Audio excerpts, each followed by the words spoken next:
नमस्कार विद्यार्थी व पालक मित्र, मी डॉक्टर सुनील राऊत, संचालक हायटेक एज्युकेशन बीड. स्वप्न MBBS 2025 या सदराखाली आज आपण एका अशा गोष्टीवर चर्चा करणार आहोत की मागील जो काही आपण प्रोसेस किंवा निकाल लागलेला आहे त्यामध्ये बऱ्याचशा पालकांचे काही क्वेश्चन्स होते, काही डॉक्युमेंट्स बद्दल होते, त्याबद्दलही चर्चा करणार आहोत. तसंच येणाऱ्या म्हणजे काही दिवसामध्ये किंवा येणाऱ्या पुढच्या आठवड्यामध्ये जी काही ऑल इंडियाची 15% MCC अंतर्गत जी काही काउन्सिलिंग प्रोसेस चालू होणार आहे, जी काही ऑल इंडियातले जे काही गव्हर्नमेंट कॉलेज असतील, एम्स असतील, जिपमर असेल, सेंट्रल युनिव्हर्सिटीज असतील, ह्या कॉलेजच्या प्रोसेस बद्दल तुम्हाला कुठली दक्षता घ्यायची आपण त्याबद्दल आज चर्चा करणार आहोत. तसेच अदर स्टेटमध्ये जाण्यासाठी तुम्हाला कुठली दक्षता घ्यायची आहे, त्यासाठी तुम्हाला कुठलं प्रिपरेशन करायचंय, मीन्स कुठल्या कुठल्या गोष्टी तुम्ही रेडी असायला पाहिजेत त्या गोष्टीबद्दल आपण चर्चा करणार आहोत. जर तुम्ही आमच्या चॅनलला नवीन असाल तर चॅनलला लाईक आणि सबस्क्राईब करा, बेल आयकॉनचं बटन दाबा, जेणेकरून इथून जी काही आता प्रोसेस होणार आहे चालू, जी टिल दी एंड प्रोसेस पर्यंत जी काही माहिती आहे, इथंभूत माहिती आम्ही तुम्हाला व्हिडिओ मार्फत आपल्यापर्यंत पोहोचण्याचा प्रयत्न करू. त्यासाठी तुम्हाला काय करायचं आहे तर बेल आयकॉनचं बटन दाबायचं आहे, जेणेकरून तुम्हाला तुमच्यापर्यंत माहिती पोहोचली जाईल. तसंच याच्याबद्दल तुम्हाला कुणाला तुमच्या ओळखीच्या माहिती हवी असेल त्यांनी ही लिंक शेअर करून त्यांनाही सबस्क्राईब करायला सांगा, जेणेकरून त्यांनाही माहिती त्यांच्यापर्यंत पोहोचण्यात येईल. तर विद्यार्थी मित्र, चला सुरुवात करूया आजच्या व्हिडिओला. आपण आजच्या व्हिडिओचा विषय असा आहे की MCC ची जी काही येणारी प्रोसेस आहे पुढच्या आठवड्यात, प्रोबॅबली पुढच्या आठवड्यात जी काही प्रोसेस चालू होणार आहे ऑल इंडिया काउन्सिलिंगची 15%ची MBBS साठी, त्याबद्दलची काही जी दक्षता घ्यायची आहे तर त्याबद्दल आपण सर्वात पहिले चर्चा करू. तर विद्यार्थी व पालक मित्र, आपण मागच्या महिन्यापासून आपण थोडा व्हिडिओ कमी टाकत आहोत, कारण की बरेचसे पालक व्हिजिट करतात, वेळ भेटत नाही, त्यात वेळात वेळ काढून आपण व्हिडिओ टाकायचा खूप सारा प्रयत्न करतो, पण ते पॉसिबल होत नाही. आज आपण व्हिडिओ का काढत आहोत तर बऱ्याचशा पालकांनी त्यांचे क्वेश्चन्स होते की सर आमचे डॉक्युमेंट्स बद्दल काही सांगा.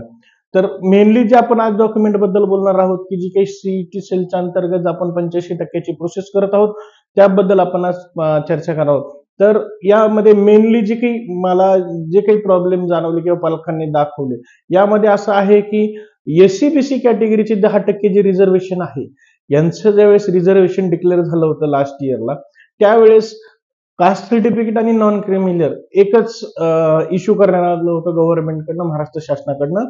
त्यावेळेस बऱ्याचशा पालकांनी काय केलं की आपल्या पाल्याचं कास्ट सर्टिफिकेट, SC-BCचं कास्ट सर्टिफिकेट काढलं आणि ते नॉन क्रिमिनल एकत्र आलं. कालांतराने नवीन GR आला की बाबा तुम्ही तुमचं सेपरेट कास्ट सर्टिफिकेट काढू आणि नॉन क्रिमिनल सेपरेट काढा, आणि त्या आधारावरती, त्या दोन्ही डॉक्युमेंटच्या आधारावरती, नॉन क्रिमिनल तुमचं आणि कास्ट सर्टिफिकेट आहे त्याच्या आधारे तुम्ही काय करा तर त्याची व्हॅलिडिटी करा. परंतु काही पालकांनी इमिडिएट काही ज्यांचे SC-BCचे सर्टिफिकेट काढले त्या सिंगल सर्टिफिकेटच्या आधारावरती कास्ट व्हॅलिडिटी केली, त्यांची कास्ट व्हॅलिडिटी पण इश्यू झाली. परंतु नंतर जो GR आला की कास्ट सर्टिफिकेट सेपरेट करा, तर बऱ्याचशा पालकांनी काय केलं तर ते कास्ट सर्टिफिकेट काढलं गेलं, परंतु त्यांची जी काही कास्ट व्हॅलिडिटी होती, जी प्रिव्हियस जे काही त्यांचं कास्ट सर्टिफिकेट आलं त्या आधारावरती त्यांची कास्ट व्हॅलिडिटी झाली होती. आता हे चेक कसं करायचं तर तुमचं जे कास्ट सर्टिफिकेट आहे त्याचा जो काही आउटवर्ड नंबर असेल किंवा कास्ट सर्टिफिकेट नंबर म्हणतो आपण, तो जे काही कास्ट व्हॅलिडिटी आहे आपल्या पाल्याची त्याच्यावरती ते मॅच होते का पहा. त्यांचा जो काही सिरियल नंबर असेल किंवा कास्ट सर्टिफिकेट नंबर असेल तो त्याच्यावर मेन्शन असतो कास्ट व्हॅलिडिटी, तो जर वेगळा असेल तर पालकांनी आताच दक्षता घ्यावी आणि आपली कास्ट व्हॅलिडिटी जे काही आताच सेपरेट पेजवरती कास्ट सर्टिफिकेट आहे त्याच्यावरती आपली कास्ट व्हॅलिडिटी करावी, जेणेकरून येणाऱ्या काळात ऍडमिशनच्या प्रोसेसमध्ये कुठल्याही प्रकारचा प्रॉब्लेम क्रिएट होऊ नये किंवा कसल्याही प्रकारचा आपल्या ऍडमिशनला किंवा प्रवेश घेण्याला कुठलाही अडथळा येऊ नये. त्याच्यामुळे विद्यार्थ्यांनी पालकांनी ही गोष्ट दक्षता घ्यावी. त्याचबरोबर विद्यार्थ्यांनी पालकांनी नॉन क्रिमिनलची जी काही व्हॅलिडिटी आहे ती एक चेक करावी. तुमच्या विद्यार्थ्यांची 25ला संपते, 26-27ला संपते, हे चेक करावं आणि त्या आधारे आपलं डॉक्युमेंट रेडी करून ठेवावे. बाकी सगळे जे काही डॉक्युमेंट्स असतील तुमचे, त्याच्या आधार ते जे आहेत डॉक्युमेंटची जी काही त्याच्यावरती तुमचे नाव असतील, तुमच्या वडिलांचं नाव असेल, तुमचं आडनाव असेल, हे तुमच्या 10वीच्या सनदप्रमाणे स्पेलिंग वाईज बरोबर आहे की नाही हे प्रामुख्याने चेक करावं, जेणेकरून तुम्हाला ऍडमिशनच्या वेळेस, प्रवेश प्रक्रियेच्या वेळेस कुठली प्रॉब्लेम येऊ नये. आता ह्या प्रवेश प्रक्रियेच्या वेळेस तुम्हाला घ्यायची काळजी कुठली आहे.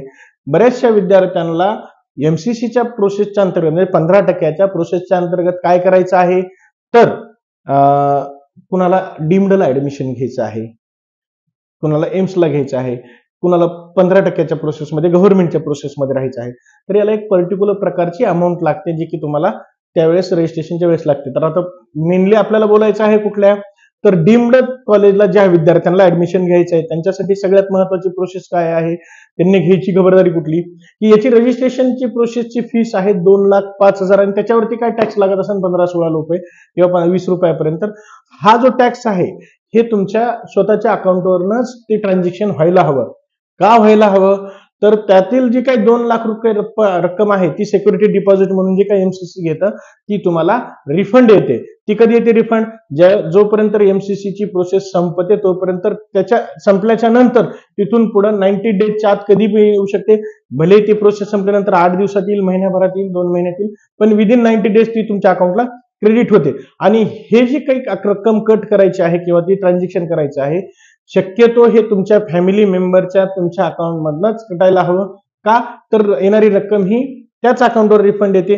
कुठल्या मित्राच्या किंवा कुठल्या काउन्सिलरच्या अकाउंटवरून कट करू नका, जेणेकरून काय, उद्या ते पेमेंट रिफंड झाला आणि तुमच्यात काही जरी क्लॅशेस झाले तर ते तुमचं पेमेंट वापस घ्यायला त्याला खूप त्रास होतो. त्याच्यामुळं आपल्या काळजीसाठी, आपल्या पैशासाठी आपण नेट बँकिंग लवकरात लवकर चालू करून घ्या, कारण की येणारा हा जो पुढचा आठवडा आहे कदाचित त्या आठवड्यामध्ये कधीही तुमची 15% प्रोसेस, एमसीसीची प्रोसेस चालू होऊ शकते. म्हणून खबरदारीची गोष्ट कुठलं, तर तुमची नेट बँकिंग चालू असणं खूप गरजेचं आहे. आता यानंतर दुसरं आपण एका पॉइंटवर बोलणार आहोत की ते म्हणजे अदर स्टेटमध्ये कुठले डॉक्युमेंट असायला हवे. तर अदर स्टेटमध्ये वेगवेगळ्या स्टेटला वेगवेगळे डॉक्युमेंट लागतात. आपण फॉर एक्झाम्पल महाराष्ट्रातले सगळ्यात जास्त विद्यार्थी कुठे जातात, तर जातात युपी मध्ये. तर युपी मध्ये पण सेम कंडिशन आहे की तुम्हाला रजिस्ट्रेशन करण्यासाठी 2,02,000 तुमच्या अकाउंटवरनं ट्रान्झॅक्शन होतात. त्यामध्ये 2 लाख रुपये रिफंड असतात. त्यासाठी तुम्ही म्हणजे पालकांनी आणि विद्यार्थ्यांनी काळजी घ्यायला पाहिजे की नेट बँकिंगचं अकाउंट हे आपलं स्वतःचं असलं पाहिजे. त्यामध्ये आपली रक्कम जी आहे त्याच्यावरच कट झाली पाहिजे, कारण की ती रक्कम त्याच अकाउंटला नंतर क्रेडिट होते. त्याचबरोबर तिथलं डॉक्युमेंट महत्वाचं कुठलं आहे, तर तुमचं मायग्रेशन असणं खूप गरजेचं आहे. 2023 पासून महाराष्ट्र स्टेट बोर्ड काय करते, रिझल्ट सोबतच मायग्रेशन देते. पण बिफोर त्याच्या अगोदरचे जे काही मुलं असतील त्यांनी आताच ऑनलाईन आपली मायग्रेशनची प्रक्रिया पूर्ण करावी, बोर्डातनं जाऊन आपलं सर्टिफिकेट इश्यू करावं किंवा मेलद्वारे किंवा स्पीड पोस्टद्वारे मागून घ्यावं. कुणाचं जर मिसमॅच किंवा हरवलेलं असेल समजा मायग्रेशन सर्टिफिकेट, त्यांनी दुसऱ्या प्रतसाठी अप्लाय करावं. त्याचे चार्जेस असतात ते ऑनलाईन पेड करून ते मागून घ्यावं. त्याचबरोबर दुसरं महाराष्ट्रातले विद्यार्थी जातात ते कुठल्या, तर तेलंगणा राज्यामध्ये. तेलंगणा राज्यामध्ये प्युअरली 3 प्रकारे ऍडमिशन होतात, कॅटेगरी ए, कॅटेगरी बी आणि कॅटेगरी सी. कॅटेगरी ए हा प्युअरली त्यांच्या तेलंगणा डोमिसाईल विद्यार्थ्यांसाठी असतो. कॅटेगरी बी हा अदर स्टेटच्या विद्यार्थ्यांसाठी असतो. त्याच्यात जागा खूप लिमिटेड असतात, 273 जागा फक्त आहेत. त्याच्यामुळे तिथलं कट ऑफ खूप हाय जातो. फीस थोडी कमी आहे, कमी म्हणजे अदर दॅन स्टेटपेक्षा खूप कमी आहे आणि युज टू आहे. महाराष्ट्रातल्या विद्यार्थ्यांना जायला जवळची जवळ आहे, कनेक्टिव्हिटी ट्रान्सपोर्ट खूप चांगला आहे. तिथं तुम्हाला महत्वाचं डॉक्युमेंट लागणारे म्हणजे 2. सगळ्यात महत्वाचं म्हणजे तुमचं इक्विव्हॅलेंट डॉक्युमेंट काढून घ्यायचं, ते ऑनलाईन करायचं. तेलंगणाच्या पोर्टलवरती जे आहे त्याच्यावरती तुम्ही अप्लाय करून घ्यायचं. त्याची गव्हर्नमेंट चलन फीस आहे 1,000 रुपये. त्याचबरोबर तुम्हाला दुसरं डॉक्युमेंट आहे म्हणजे स्टडी सर्टिफिकेट. स्टडी सर्टिफिकेट तुम्ही कुठून घ्यायचं आहे, तर ज्या शाळेमध्ये तुम्ही फर्स्ट क्लास पासून 10th क्लास पर्यंत शिकलेला आहात तर ते स्टडी सर्टिफिकेट तुम्ही त्या स्कूलमधनं घ्यायचं आहे. आणि त्याचा फॉर्मॅट कुणाला लागत असेल तर डिस्क्रिप्शन बॉक्समध्ये नंबर दिलेले आहेत, त्याच्यावरती फोन करून तुम्ही तो फॉर्मॅट मागून घेऊ शकता आणि तुमच्या त्या स्कूलमधने बनवून घेऊ शकता.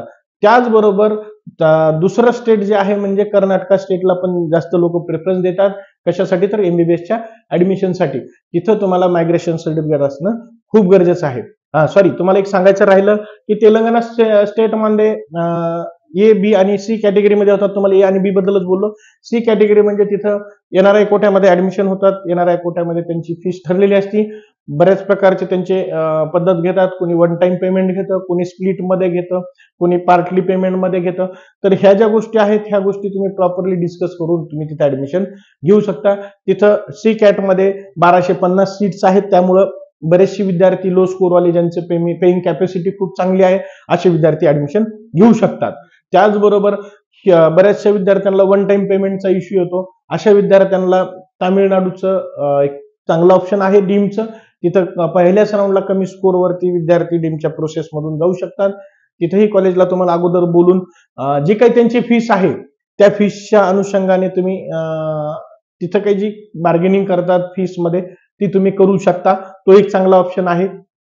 आता हे झालं मेडिकल बद्दल. आणि आता एक रिसेंटली जी काही आपली प्रोसेस चालू झालेली आहे 28 तारखेपासून, तर विद्यार्थी व पालक मित्र ज्या विद्यार्थ्यांना इंजिनिअरिंग साईडला जायचं आहे अशा विद्यार्थ्यांचं रजिस्ट्रेशन जे आहे हे 28 तारखेपासून चालू झालेलं आहे. तर 8 तारखेपर्यंत त्यांचं MST CETच्या अंतर्गत PCMच्या आधारे जे काही टेक्निकल साईडला जायचे विद्यार्थी अशांचं रजिस्ट्रेशन चालू झालेलं आहे.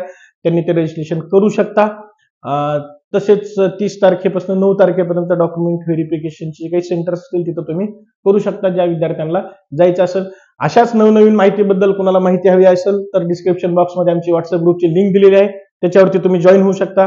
तसंच डिस्क्रिप्शन बॉक्समध्ये नंबर दिलेला आहे, त्याच्यावरती तुम्ही फोन करून माहिती घेऊ शकता.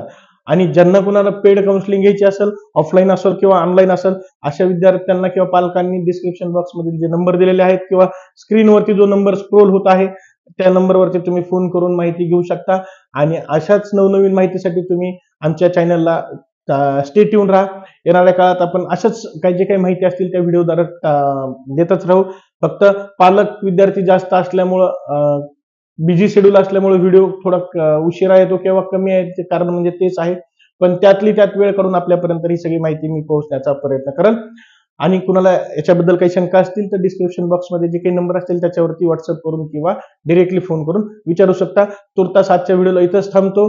जी काही माहिती सांगितली त्या माहितीप्रमाणे सगळ्या गोष्टी तुम्ही रेडी ठेवा. पुढच्या आठवड्यामध्ये प्रोसेस चालूच होणार आहे. आपण एकदम अंतिम टप्प्यामध्ये आहोत की प्रोसेसच्या चालू होण्याच्या, तर कधीही प्रोसेस चालू होऊ शकते. तुर्तास आजच्या व्हिडिओला थांबतो, आपली रजा घेतो. धन्यवाद.